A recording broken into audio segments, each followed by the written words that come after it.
I know you haven't read the Bible, it's too scary, it's too daunting, and it's too challenging to get through. But today I've got 10 ways that I can make this so much easier so you don't panic. This is a beginner's guide to the Bible. Now there is one rule to rule them all, and I'm going to leave that one to the end. Imagine watching a Marvel movie. Just one. Just pick one movie only, and that's the only one you have ever seen. And then try and work out the rest of the universe from that one movie. What'd you do? So trying to get historical context or trying to understand one verse or one parable is very hard by itself. And that's where this key thing comes in with context.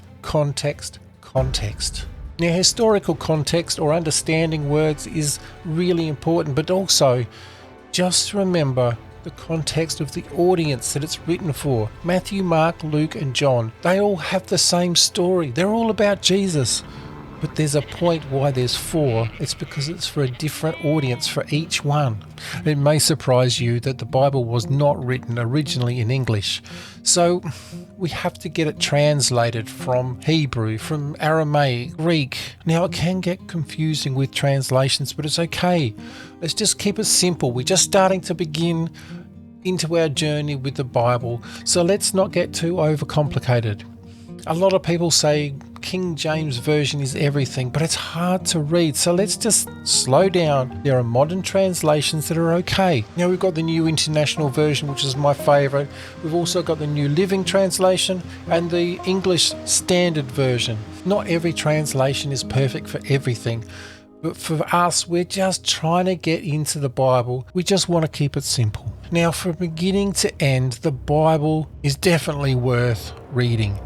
But it can be a little, not confusing, it can be very scary going from the old to the new. Just because we're starting, it's probably better to start with the New Testament, knowing that in the New Testament there is some context that probably is better explained than the Old Testament, but it's okay. We're just going to dip our toes into the water and we're just going to read the New Testament, and then we can transfer that to this next key thing. Now, number 4 can be overlooked because we try and understand things, but we need tools around us to understand that. We can read it, sure, and we can try and get into the context and we can try and work out what things are saying, but there are people that have gone before us that have studied this, and we can get some cheat sheets.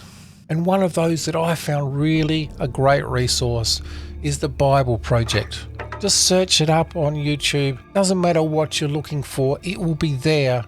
And if you're trying to get your head around, say, a book, so search it up on the BibleProject for that book, for Matthew or for Mark, and get in context of what or who it's for. Now, this next one is so important. I mean, I'm 55. I hadn't read the whole Bible in full. I tried a few times. Now I made a decision 3 years ago. I'm just going to do a reading plan, which I'll leave in the description if you want to join where I started with the journey. And it's got the BibleProject in that, so it really helps.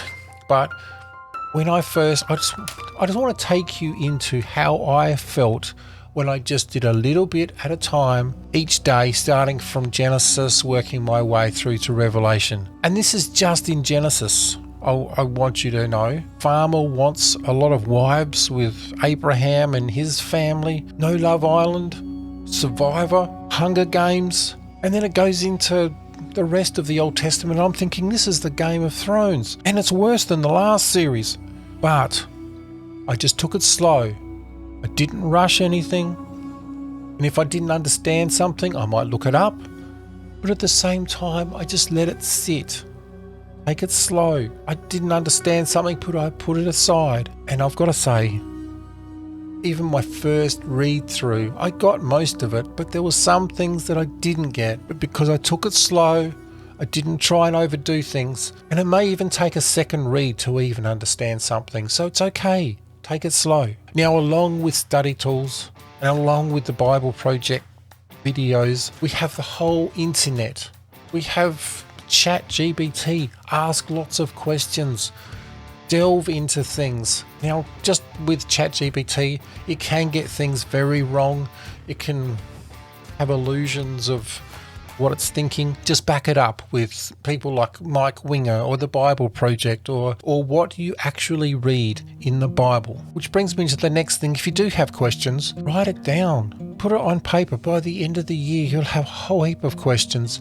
And you think, well, half of those I've answered, but I've still got some questions with the other ones. It's okay. Like I said before, take it slow. And one of the biggest things I found was great, especially for a beginner, going through a reading plan that had the BibleProject. And as I said, I've got it in the description so you can go through the same one I did, the same time every day. If it's the first thing, if it's the last thing, just make it a habit, make it regular. Some days, you're just going to read it and you think, boring today, or got a bit more of this story or whatever. It's okay.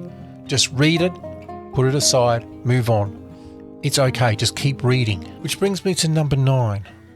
And there is someone that you can tap into that will always be there every single morning, before, after you read, and during the rest of the day.